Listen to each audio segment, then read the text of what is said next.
Hello, my name is Donald Booth. I'm here today to present a book review on Overcoming the 5 Dysfunctions of a Team by Patrick Lencioni.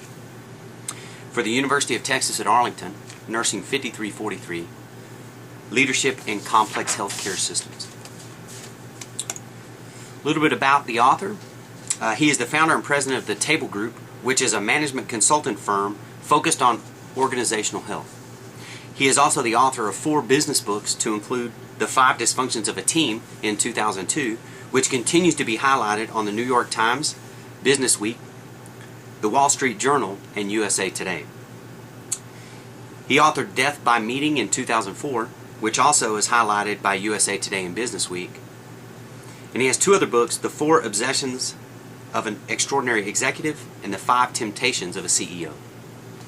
He has been an executive on 4 major companies, to include the board of directors on 1. He also is featured in numerous publications, to include Fast Company Incorporated magazine and the Harvard Business Review. So what was the purpose of this book? Well, first off, it's used as a field guide for team leaders in developing and organizing a successful team. The purpose primarily is to explain the 5 dysfunctions of the team and ways to overcome and mold the team to be successful. It includes rationale for why the 5 dysfunctions are detrimental and also deserve attention, and it gives exercises to be used to improve the team's dealings with each of those 5 dysfunctions. Who is the primary audience for the book? Well, it's primarily executives at all levels within any organization. But it also can include any leader or future leader, as well as team leaders, obviously, and team members. Even though the book is primarily about leadership and driving leadership, it's so focused on team development that it would be a very good target audience for any team member to read the book, so that they can understand the concepts, principles, philosophies, exercises, so on and so forth. They're being put in place by the book to help a team function. What are the strengths of the book? To me, the book has a strength in that it's very easy to read and it's straight and to the point. There's not a lot of dancing around subject matter. The book goes straight into what the problem is, where the resolution is, gives you some examples, and gives clear definitions as to how you can reach and achieve the goals. One of the big strengths is that it provides real life examples and explains every single exercise when he's dealing with each of the 5 dysfunctions. It also provides details and references to all of the tools provided. Throughout the book, when dealing with the 5 dysfunctions, the author speaks clearly about what tools he used to evaluate, what tools he used to help build the team and strengthen those areas: conflict management, resolution, team building. And in all of those areas, he gives clear-cut examples and references in the book to other places so that you can find those tools.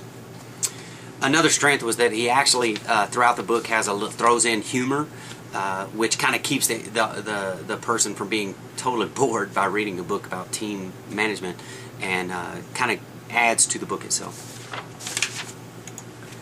Some of the weaknesses or shortcomings of the book is that, and it didn't seem to have many to me, but one of the biggest things is in certain areas, the author keeps referencing pieces from his first book, The 5 Dysfunctions of a Team, and if you haven't read that book, you kind of get confused and have to really concentrate and think about what the author's speaking of, because you haven't read the previous book. And then the other thing is that he references evaluation tools, the MICT and some other tools throughout the book, and when he talks about them, he doesn't go into detail explaining what those tools are and how they're used and what their main focus is.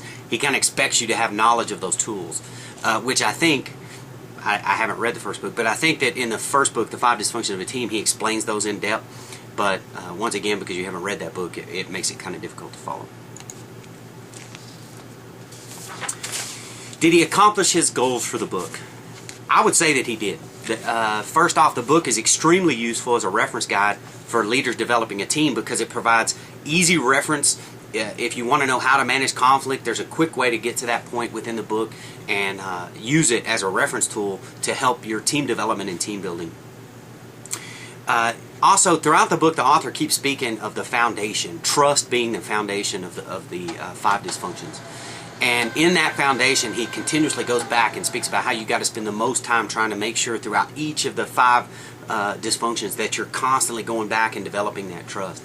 So I think he was very successful in his purpose, and that's to understand that teams must trust one another inside the individual team members. So I think as far as that purpose, it was also successful. One of the references, Gregory, in his article, explains that the foundation of a team is the most critical to the key success.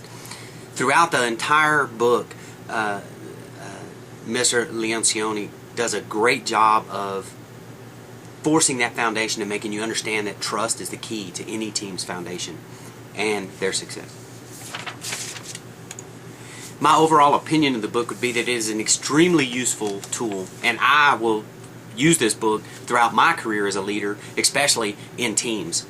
I think in nursing, the biggest thing is we often work in teams. If you think about it throughout your nursing career, even when you're caring for patients, a lot of times you do that in a team aspect. But especially once you get into management, you're dealing with other departments in a team environment to determine what is the best course of action and how you're going to achieve the organizational goals. So truthfully in nursing, I feel we work in teams very often. So I feel this book will be extremely useful for any nurse, especially nurse leader and manager, as they prepare their career and move forward in developing team relationships. I think the key is having a proven tool like this will not only aid the success of myself, but the organization as a whole. Because if the team leaders are using a tool like this, then obviously the organization will reach its organizational goals and be successful because the teams will function very efficiently. So here's a quick slide that shows my references. And of course this time I'll be open to any questions.